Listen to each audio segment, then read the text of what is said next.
அன்பிற்குரிய touring talkies ரசிகர்களுக்கு வணக்கம். இந்த முறை சாட் வித் சித்ரா நிகழ்ச்சியிலே ஒரு சின்ன மாறுதல். வழக்கமாக சனிக்கிழமை என்று இடம்பெறுகின்ற நிகழ்ச்சி இந்த வாரம் மட்டும் வெள்ளிக்கிழமை என்று நடைபெற இருக்கிறது.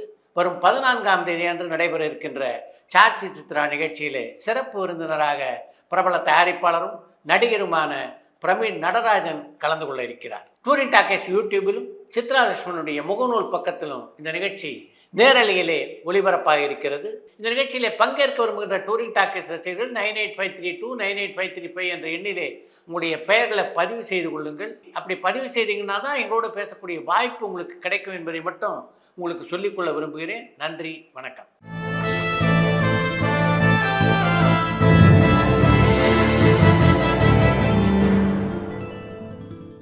டூரிங் டாக்கீஸ் ரசிகர்களுக்கு வணக்கம். வாங்க லென்ஸ் நிகழ்ச்சிக்கு போகலாம்.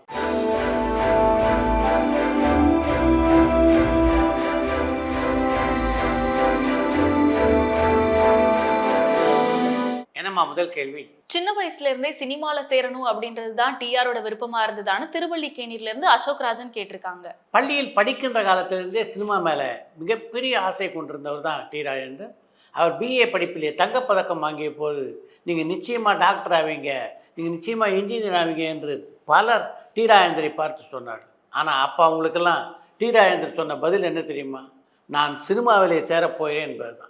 அப்படி தீராத ஆசை சினிமா மேலே இருந்ததுனால தான் அந்த சினிமா அவரை இங்கே கொண்டு வந்து சேர்த்திருக்கிறது. தேவதாஸ் படத்துல சாவித்திரி கேரக்டர்ல சவுகார் ஜானகி நடிக்க இருந்தது உண்மையா? ஒருவேளை அது உண்மை அப்படின்னா அவங்க ஏன் அந்த படத்துல நடிக்கல, அதுக்கு என்ன காரணம்னு சென்னையில இருந்து கௌஷிக் கேட்டிருக்காங்க. தேவதாஸ் திரைப்படத்திலே சாவித்திரிக்கு பதிலாக சவுகார் நடிக்க இருந்தார் அப்படின்ற செய்தி உண்மையான செய்தி இல்லை. சார், வசந்த பாலனோட தலைமைச் செயலகம் சீரீஸை பார்த்தீங்களான்னு ஈரோடுல இருந்து சுப்பு கேட்டிருக்காங்க. சமீபத்தில் நான் பார்த்த தமிழ் வெப் சீரிஸில் மிகச்சிறந்த வெப் சீரிஸ் என்று தலைமைச் செயலகத்தை நான் சொல்வேன்.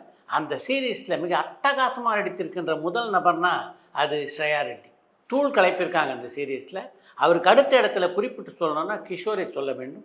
புதிய பரிணாமத்திலே அவருடைய நடிப்பு அமைந்திருக்கிறது. ரம்யா நம்பீசனும் பரத்தும் மிகச்சிறந்த நடிப்பை வழங்கியிருக்கிறார்கள். அடுத்து என்ன அப்படின்னு ஆர்வத்தை தூண்டுகின்ற அளவிலே பரபரப்பாக அந்த சீரீஸை இயக்கியிருக்கிறார் வசந்த பாலன். அவர் ஒரு சிறந்த இயக்குனர் அப்படின்றது ஏற்கனவே நிரூபிக்கப்பட்ட ஒன்று. அதை மீண்டும் ஒரு முறை நிரூபித்திருக்கிறார் வசந்த பாலன் இந்த சீரீஸ் மூலமாக என்று தாராளமாக சொல்லலாம். இருக்கப்பற்று அப்படின்ற ஒரு சிறந்த திரைப்படத்தை கொடுத்த அந்த டைரக்டர் இப்போ என்ன பண்ணிட்டு இருக்காரு, அவரை பத்தின அப்டேட் இருந்தா சொல்லுங்கன்னு கனடால இருந்து தீபா கேட்டிருக்காங்க. வடிவேலை வைத்து தெனாலிராமன், எலி ஆகிய 2 படங்களை இயக்கிய யுவராஜ் தாரனுடைய 4வது படைப்பு தான் இருக்கப்பற்று. அவர் இயக்கிய 4 படைப்புகளில் மிகச்சிறந்த படைப்பு என்று இருக்கப்பற்றுவை தாராளமாக சொல்லலாம். சாய் வித் சித்ரா நிகழ்ச்சியை பங்கேற்ற போது யுவராஜ் தாரன் எப்படிப்பட்ட ஒரு சிறந்த இயக்குனர் என்பதை பற்றி விதார்த் என்கிட்ட சொல்லியிருந்தார். அதை அந்த படத்தில் நிரூபித்திருந்தார் யுவராஜ் தாரன் என்று தான் சொல்ல வேண்டும். அப்படி சிறந்த படமாக அதை கொடுத்திருந்து அவருக்கு தொடர்ந்து வாய்ப்பு வராது ஆச்சரியமாக தான் இருக்குது. இப்போதைக்கு எந்த திரைப்படத்தையும் அவர் இயக்குவதாக தெரியல. சங்கர் அஜித் சந்திப்பு நடந்தது உண்மையான? வேலூர்ல இருந்து கலைச்செல்வி கேட்டிருக்காங்க. சங்கர் அஜித் சந்திப்பு நடந்ததாக வலைதளங்கள் பலவற்றிலே செய்திகள் தொடர்ந்து வந்து கொண்டிருந்தாலும் அந்த செய்தியில உண்மை இருப்பதாக தெரியல. ஒரு படத்துக்கு குறைந்தபட்சம் 1ல இருந்து 10 அசிஸ்டன்ட் டைரக்டர்ஸ் இருக்காங்க. அவங்களோட வேலையெல்லாம் என்னென்ன, குவான்டி பார்க்கறதுக்குலாம் அசிஸ்டன்ட் டைரக்டர்ஸ் தேவையான மலேசியால இருந்து சிவனி சரணாச்சலம் கேட்டிருக்காங்க. கண்டினியூட்டியை பார்க்கறதுக்கு ஒரு துணை இயக்குனர் தேவையா அப்படின்னு சர்வசாதாரணமாக நீங்கள் கேட்டுட்டீங்க. ஒரு படத்துடைய படப்பிடிப்பின் போது அருகில் இருந்து பார்த்தீங்கன்னா தான் கண்டினியூட்டி அப்படின்றது எவ்வளோ முக்கியம் அப்படின்றத உங்களால் புரிந்து கொள்ள முடியும். ஒரு திரைப்படத்திற்கு 10 உதவி இயக்குநர்கள் அப்படின்றது கொஞ்சம் அதிகம்தான். அப்படின்னாலும் மிகப்பெரிய படத்திற்கு குறைந்தது 5 முதல் 6 உதவி இயக்குனர் நிச்சயமாக தேவை. இதில் பிரதான இயக்குனர் தான் மொத்த ஷெடியூலையும் பிளான் பண்ணுவார். என்றைக்கு எந்த படப்பிடிப்பு வச்சுக்கலாம் அப்படின்றதெல்லாம் அவருடைய கையில் தான் இருக்கும். அடுத்த இயக்குனர் பார்த்திங்கன்னா படப்பிடிப்பு தளத்திலே வசனங்களை சொல்லித் தருவார். இன்னொருத்தர் படத்தினுடைய எடிட்டிங் ரிப்போர்ட் எழுதுவார். இன்னொருத்தர் ஆக்ஷன் கண்டினியூட்டியை பார்ப்பார். ட்ரெஸ் கண்டினியூட்டி மாதிரி ஆக்ஷன் கண்டினியூட்டியும் முக்கியம். இப்படி எல்லா உதவி இயக்குனருக்கும் பொறுப்புகள் இருக்கின்றன. கூவம் நதிக்கு அழுக்குக்கு உதாரணமா இப்ப இருக்கிற தமிழ் சினிமால காட்டிட்டு இருக்காங்க. பழைய கூவம் நதியோட அழக பழைய பாடல்கள்லயோ இல்ல படங்கள்லயோ இதுக்கு முன்னாடி காமிச்சிருக்காங்களா? அங்க இதுக்கு முன்னாடி ஷூட்டிங் நடந்திருக்கான்னு யாழ்ப்பாணம்ல இருந்து ஜானி கேட்டிருக்காங்க. கூவம் நதியின் அழகை தமிழ் திரைப்படம் எதிரும் காட்டியதாக தெரியல. ரன் திரைப்படத்தில் விவேக் சம்பந்தப்பட்ட ஒரு சில காட்சிகள் கூவம் நதிக்கரையிலே படமாக்கப்பட்டிருக்கின்றன. சார் சினிமால யூஸ் பண்ற காஸ்டியூம்ஸ் எல்லாத்தையும் ஷூட்டிங் முடிஞ்சதுக்கு அப்புறம் என்ன பண்ணுவாங்க? குறிப்பா இந்த குரூப் டான்சர்ஸ் எல்லாரும் ஒரே மாதிரியான காஸ்டியூம் போட்டிருப்பாங்க. அதெல்லாம் அவங்க கிட்டயே கொடுத்துருவாங்களான்னு கனடால இருந்து யுவன் கேட்டிருக்காங்க. மிகப்பெரிய நிறுவனங்கள் சினிமாவில் பயன்படுத்துகின்ற காஸ்டியூம்ல எல்லாம் அப்படியே பாதுகாத்து வைத்து அடுத்த படங்களில் பயன்படுத்துவாங்க. முதல் படத்தில் கதாநாயகன் போட்ட கோட்டை பார்த்தீங்கன்னா அடுத்த படத்தில் கதாநாயகனுடைய அப்பா போட்டுக்கிட்டு இருப்பார், இல்லைன்னா துணை கதாபாத்திரம் நடிக்கின்ற ஒரு சிலர் போட்டுக்கொண்டு இருப்பார்கள். ஆனால் 100% தயாரிப்பாளர் தங்களுடைய படங்களுடைய படப்பிடிப்பு முடிவடைந்த உடனேயே வந்த வரைக்கு இந்த காஸ்டியூம்களை எல்லாம் விற்று விடுகிறார்கள் என்பதுதான் நிஜம். எல்ஐசி படத்துக்கு அப்புறம் விக்னேஷ் சிவன் யார் கூட ஒர்க் பண்ண போறாருன்னு காஞ்சிபுரம்ல இருந்து சரவணன் கேட்டிருக்காங்க. எல்ஐசி படத்துடைய படப்பிடிப்பே இது வரைக்கும் 50% தான் முடிஞ்சிருக்கு. அதனால் அந்த படத்துடைய படப்பிடிப்பு முடிவடைந்ததற்கு பின்னாலே தான் தன்னுடைய அடுத்த படம் என்ன என்பதை பற்றி விக்னேஷ் சிவன் முடிவெடுப்பார். ஒரு காலத்துல எல்லா மொழி படங்களோட ஷூட்டிங்குமே கோடம்பாக்கம் ஸ்டுடியோல தான் ஷூட் பண்ணாங்க. ஆனா இப்போ ஹைதராபாத் ஃபிலிம் சிட்டில ஷூட் பண்றாங்க. இப்போ கோடம்பாக்கம் ஸ்டுடியோ இயங்குறது இல்லையான்னு அன்னமேடுல இருந்து குப்புராஜ் கேட்டிருக்காங்க. கோடம்பாக்கத்திலே உள்ள ஸ்டூடியோக்களில் படப்பிடிப்பு அப்படின்றது நின்று போய் எனக்கு தெரிஞ்சு 4-5 வருடங்கள் ஆகின்றன. இப்போ தமிழ் படங்களுடைய பெரும்பாலான படப்பிடிப்புகள் ஒன்று கோகுலம் ஸ்டுடியோ நடக்குது, இல்லைன்னா இஇபி ஃபிலிம் சிட்டியில் நடக்குது. இது ரெண்டும் இல்லைன்னா பெப்சி புதியதாக ஒரு படப்பிடிப்பு தளம் அமைச்சிருக்காங்களே, அங்கே நடக்குது. இந்தியன் 2 கேம் சேஞ்சருக்கு அப்புறம் சங்கர் அஜித்குமாரை வச்சு ஒரு படம் இயக்க போறதா சொல்றாங்களே, அது உண்மையான? மலேசியால இருந்து சிவனேஷ் கேட்டிருக்காங்க. இதுவரையிலே சங்கரோடு இணைந்து அஜித் பணியாற்றலை அப்படின்றதுனால அவர் அஜித்தோடு இணைந்து பணியாற்ற வேண்டும் என்ற ஆசை அவருடைய ரசிகர்களுக்கு இருக்கிற மாதிரியே பல பத்திரிகையாளர்களுக்கும் இருக்குது அப்படின்னு நினைக்கிறேன். அதன் காரணமாக தான் இப்படிப்பட்ட செய்திகள் தொடர்ந்து வெளிவந்து கொண்டிருக்கின்றன. சங்கருடைய இயக்கத்தில் அஜித் ஒரு படத்தில் நடித்தானா நிச்சயமாக நல்ல ஒரு படமாக அது அமையும் அப்படின்றதுல எந்த சந்தேகமும் இல்லை. சூர்யா நடிப்புல சுதா இயக்கத்துல புறநானூறு திரைப்படம் உருவாகுமா இல்ல கைவிடப்பட்டதான்னு கோயம்புத்தூர்ல இருந்து அர்ஜுன் கேட்டிருக்காங்க. சுதா கொங்கரானுடைய இயக்கத்திலே புறநானூறு திரைப்படத்திலே சூர்யா இனி நடிப்பதற்கான வாய்ப்புகள் அறவே இல்லை அப்படின்னு தான் நினைக்கிறேன். 2022க்கான தேசிய விருது எப்போ அறிவிப்பாங்க? எதனால லாஸ்ட் 3 இயர்ஸா நேஷனல் அவார்ட்ஸ் அனௌன்ஸ் பண்றதுல போஸ்ட்போன் பண்ணிட்டே இருக்காங்க? இந்த வருஷம் இளையராஜாக்கு தாதா சாஹேப் பால்கே விருது அறிவிக்கப்பட இருக்கிறது உண்மையான? ஸ்ரீலங்கால இருந்து மதிஷாந்த் கேட்டிருக்காங்க. தாதா சாஹேப் பால்கே விருதை பொறுத்த வரைக்கும் அதை அறிவிக்கின்ற வரையிலே யாருக்கு அந்த விருது அப்படின்றத ரகசியமாக தான் மத்திய அரசில் வைத்திருப்பாங்க. பொதுவாக தேசிய விருதுகள் பார்த்தீங்கன்னா ஆகஸ்ட் மாதத்தில் தான் அறிவிக்கிறாங்க. அதனால் இந்த ஆண்டும் ஆகஸ்ட் மாதத்தில் தான் சிறந்த நடிகர் நடிகளுக்கான தேசிய விருதுகள் அறிவிக்கப்படும் அப்படின்னு நினைக்கிறேன். சரத்குமார், சத்யராஜ், பாரதி ராஜா மாதிரியானவங்க பொது மேடைகள்ல ரஜினிகாந்தை ஒருமையில விமர்சனம் பண்ணியிருக்காங்க. அப்படி இருந்தும் ரஜினிகாந்த் ஏன் இன்னும் அவங்க கூட ஃப்ரெண்ட்ஷிப் மெயின்டைன் பண்ணிட்டு இருக்காரு? அவர் யாரையுமே விரோதியா பார்க்க மாட்டாரா? சீமானையும் இது போல மன்னிச்சு ஏத்துப்பாரான்னு கேட்டிருக்காங்க. ரஜினி பற்றியுள்ள மனப்பக்குவம் தான் இதுக்கெல்லாம் முக்கியமான காரணம். அதை விட இன்னொரு முக்கியமான விஷயமும் இருக்குது. இது போன்ற விமர்சனங்களால் ரஜினி 1% கூட பாதிப்புக்குள்ளாகவில்லை என்பதுதான் அது. சந்தானம் ஹீரோவா நடிக்கணும் அப்படின்ற முடிவு எடுத்ததுக்கு யார் காரணம்? பணமா இல்ல ஈகோவான்னு சென்னையில இருந்து சந்தனகுமார் கேட்டிருக்காங்க. நாமும் கதாநாயகனானா என்ன அப்படின்னு சந்தானத்துக்கு ஒரு நாள் தோன்றிய எண்ணம் தான் அவரை கதாநாயகன் ஆக்கியிருக்க வேண்டும் அப்படின்னு நான் நினைக்கிறேன். பணத்துக்காக சந்தானம் கதாநாயகனானார் அப்படின்னு சொல்ல முடியாது. இப்போது கதாநாயகனாக நடித்தவர் என்ன சம்பாதித்து கொண்டிருக்கிறாரோ அந்த சம்பாதித்த காமெடி நடிகனாகவே அடையக்கூடிய நிலையில தான் அவர் அந்த காலகட்டத்திலே இருந்தார். எனக்கு ரொம்ப பிடிச்ச ஜோடி நடிகர் மோகனுடன் பூர்ணிமா. இதே போல உங்களுக்கு பிடிச்ச ஜோடி யாருன்னு ஆரணிலேருந்து பாபு கேட்டிருக்காங்க. மோகனை பொறுத்த வரைக்கும் இந்த நடிகை தான் அவருக்கு பொருத்தமான ஜோடி என்று பிரித்து சொல்ல முடியாத அளவுக்கு எல்லா நடிகளுமே அவருக்கு பொருத்தமான ஜோடியாளாக இருந்தாங்க. அதுக்கு மோகன் கூட ஒரு முக்கியமான காரணமாக இருந்திருக்கலாம். 80s தான் தமிழ் சினிமாவோட பொற்காலம் அப்படின்னு சொல்றாங்களே, அதுக்கு என்ன காரணம்? அந்த பொற்காலம் மீண்டும் இப்போ தமிழ் சினிமாக்கு வரணும் அப்படின்னா இப்போ தமிழ் சினிமா இண்டஸ்ட்ரியில இருக்கவங்க என்ன பண்ணணும் நீங்க நினைக்கிறீங்கன்னு யுஎஸ்ஏல இருந்து ஸ்ரீராம் கேட்டிருக்காங்க. சில விஷயங்களை யார் நினைச்சாலும் திரும்ப கொண்டு வர முடியாது. அது மாதிரி தான் 80களுடைய பொற்காலமும் அப்படின்னு நான் நினைக்கிறேன். அந்த காலத்தில் பார்த்தீங்கன்னா ஒரு திரைப்படத்தை அறிவித்த உடனே அதை வாங்குவதற்கு விநியோகத்தில் வந்து விடுவார்கள்.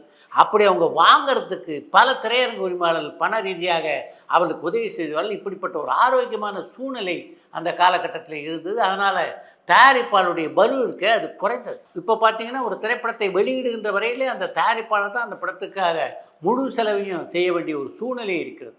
அதே மாதிரி படப்பிடிப்பு தளத்தை எடுத்துக்கிட்டிங்கன்னா இப்போ இருக்கிற மாதிரி கேரவன்லாம் கிடையாது. அதனால் படப்பிடிப்பு இடைவெளிகளில் எல்லா நடிகர்களும் ஒன்றாக அமர்ந்து பேசிக்கொள்கின்ற ஒரு சூழ்நிலை இருந்தது. ஒரு சகோதரத்துவம் உருவாகிறதுக்கு அது காரணமாக அமைந்தது. இப்போ எல்லா நடிகர்களும் தனித்தனி தீவாக இருக்கிறார். நடிகர் மோகனோட நேர்காணலுக்கு ரொம்ப நன்றி. அது ரொம்ப சிறப்பா இருந்தது. அவர்கிட்ட சினிமா பத்தின ஒரு சிறந்த தெளிவு இருக்கு. செகண்ட் இன்னிங்ஸ்ல ஜெயிப்பாரான இலங்கையில இருந்து ரியாஸ் கேட்டிருக்காங்க. இன்றைக்கும் திரை ரசிகர்கள் மத்தியிலே மோகனுக்கு நல்ல வரவேற்பு இருக்கிறது.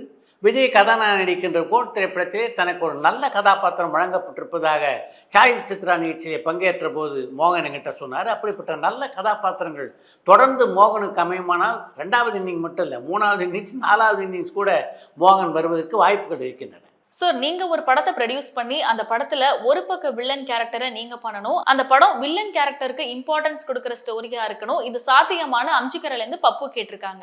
நீங்க குறிப்பிட்டிருக்கின்ற விஷயங்கள்லாம் நடக்கிறதுக்கு இப்போதுள்ள சூழ்நிலையிலே சாத்தியக்கூறுகள் மிக குறைவாக இருப்பதாகவே நான் நினைக்கிறேன். முக்கியமான வில்லன் கதாபாத்திரத்தை நடிக்க நான் தயார் என்றாலும் அப்படி ஒரு படம் உருவானா அதை பார்க்கறதுக்கு ரசிகர்கள் வரணும், அந்த படத்தை வாங்குவதற்கு விநியோகம் வரணும்னா எனக்கென்று ஒரு பின்புலம் இருக்கணும். ஏற்கனவே என்னுடைய நடிப்பை நான் பல திரைப்படங்களே நிரூபித்திருக்கணும். இது ரெண்டுமே நடக்காத சூழ்நிலையில் அப்படிப்பட்ட ஒரு படம் உருவாக எங்கே வாய்ப்பு இருக்கு? மாதவன், அரவிந்த் சாமியை தவிர established actors or star kids தவிர மணிரத்னம் வேற யாரை வச்சுமே படம் பண்ணதில்லையே, அதுக்கு என்ன காரணம்? ஃபியூச்சர்ல அவர் சினிமா பின்னணியே இல்லாத ஆக்டர்ஸ் கூட படம் பண்ணுவாரான்னு ஸ்ரீலங்கால இருந்து மதிஷாந்த் கேட்டிருக்காங்க. சினிமா பின்னணி உள்ள நட்சத்திரங்களை வைத்து ஒரு திரைப்படத்தை உருவாக்குவதில் என்ன தவறு அப்படின்னு சொன்னீங்கன்னா நல்லா இருக்கும்.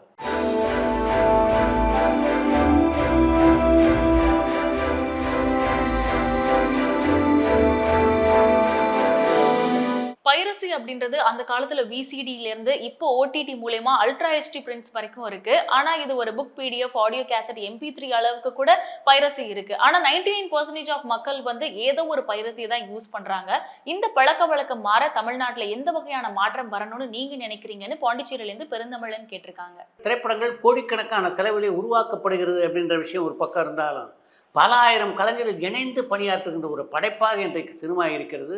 அப்படிப்பட்ட சினிமாவை திருட்டுத்தனமாக பார்ப்பது என்பது எவ்வளவு தவறு அப்படின்றத அதை பார்க்கின்ற ரசிகர்கள் தான் உணரணும். அவங்க உணர்ந்து தெரிஞ்சினாதான் இந்த திருட்டு விசிபிக்கள் வருவதும் இந்த திருட்டுத்தனமாக வலைதளங்களில் இந்த படங்களை பதிவேற்றுவதும் குறையும். அடுத்து இந்த ஒரு தகவல், பாரதி ராஜனுடைய உதவி இயக்குநர்களில் அவருடைய பெயரை சொல்கிற மாதிரி பல உதவி இயக்குநர் இன்றைக்கு தமிழ் சினிமாவிலே பிரபலமான இயக்குநர்களாக இருந்திருக்காங்க. அப்படின்னாலும் அவருடைய பட்டறையிலிருந்து வெளியே வந்து முதலிலே முதிரையை பதித்தவர்னா அது கே. பாக்யராஜ் தான். அவருக்கும் பாரதி ராஜாவுக்கும் இடையே பல முறை சின்ன சின்ன கருத்து வேறுபாடுகள் இருந்திருக்கின்றன. ஆனால் அதையெல்லாம் தாண்டி இன்று வரையிலே பாரதி ராஜா மீது மிகுந்த நேசம் வைத்திருப்பவர் தான் பாக்யராஜ். அவர் பாரதி ராஜாவிட்ட சேர்ந்ததே ஒரு தனி கதை என்று தான் சொல்ல வேண்டும். கோயம்புத்தூர்லேருந்து ராஜன் ஒரு பையன் இருக்கான், ரொம்ப நல்ல பையன், உங்ககிட்ட சேரணும்னு ஆசைப்படுறான் என்று பாரதி ராஜிடம் ஒரு முறை சொன்னார். அவருடைய உதவி இயக்குநராக இருந்த பாலகுரு வர சொல் பார்க்கலாம் அப்படின்னு சொன்னாரே தவிர பாரதி ராஜா அத்தோடு அதை மறந்து விட்டார். அப்படிப்பட்ட ஒரு சூழ்நிலையில் பாரதி ராஜா தனியாக ஒரு நாள் அவருடைய அலுவலகத்தில் இருந்தபோது தான் பாக்யராஜ் அங்கே வந்தார். பாலகுரு இருக்காரா என்று பாரதி ராஜாவிடமே கேட்டார். அவர் வெளில போயிருக்காரு, நீ யாரு என்று பாரதி ராஜா பாக்யராஜை பார்த்து கேட்டபோது, இல்லை என்னை பாரதி ராஜா கிட்ட உதவி இயக்குனராக சேர்த்து விடுறேன்னு சொன்னார், அதுக்காக தான் அவரை பார்க்க வந்தேன் என்று பாரதி ராஜாவிடமே சொன்னார் பாக்யராஜ். என்ன காரணத்தாலும் இந்த முதல் சந்திப்பிலேயே பாரதி ராஜா பிடித்து விட்டது. அதனால் நாளையிலேருந்து வேலையை சேர்ந்துரு, நான் தான் பாரதி ராஜா என்று பாக்யராஜிடம் சொல்லி அவரை அனுப்பி வைத்தார் பாரதி ராஜா. பாக்யராஜ ராஜன் அப்படின்னு தான் நான் கூப்பிடுவேன். அவருடைய இன்டெலிஜென்ஸ் எனக்கு எப்போவுமே பிடிக்கும். 16 வயதிலே படத்துக்கு வசன எழுதியவர் கலைமணி தான் அப்படின்னாலும் பாக்யராஜனுடைய திறமையை சோதித்து பார்ப்பதற்காக ஒரு சில காட்சிகளுக்கான வசனத்தை பாக்யராஜ் எழுத சொன்ன எழுதி கொடுத்த வசனங்கள் எல்லாமே மிகச்சிறப்பாக அமைந்திருந்தன. அதன் காரணமாக பாக்யராஜ் எழுதிய பல வசனங்கள் அந்த படத்திலையும் நான் பயன்படுத்தியிருக்கேன். கிழக்கே போன படம் உருவான போது அந்த படத்தில் நடித்த விஜயன், அந்த படத்தில் உதவி இயக்குநராக வேலை பார்த்த பாக்யராஜ், 2 பேர்த்தையுமே உங்கள் 2 பேரையுமே கதாநாயகனாக்கிறதா இருக்கேன் என்று ஒரு நாள் நான் சொன்னேன். ஆனால் அப்போ அவங்க 2 பேருமே நம்பலை.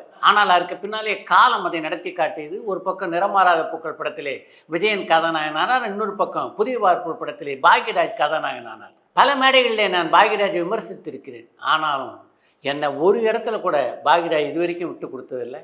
எங்கள் டைரக்டர் என்று இன்று வரையிலே என்னை கொண்டாடுவோர் தான் பாக்யராஜ் என்று பல முறை பத்திரிகை பேட்டிகளை பதிவு செய்திருக்கிறார் பாரதி ராஜா.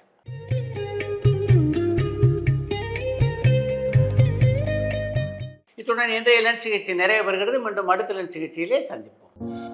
பரபரப்பான சினிமா செய்திகள், நட்சத்திரங்களின் பேட்டிகள், சினிமா வரலாறு ஆகியவற்றை பார்க்கவும் படிக்கவும் உங்களுக்கான இணையதளம் tourantalkies.co.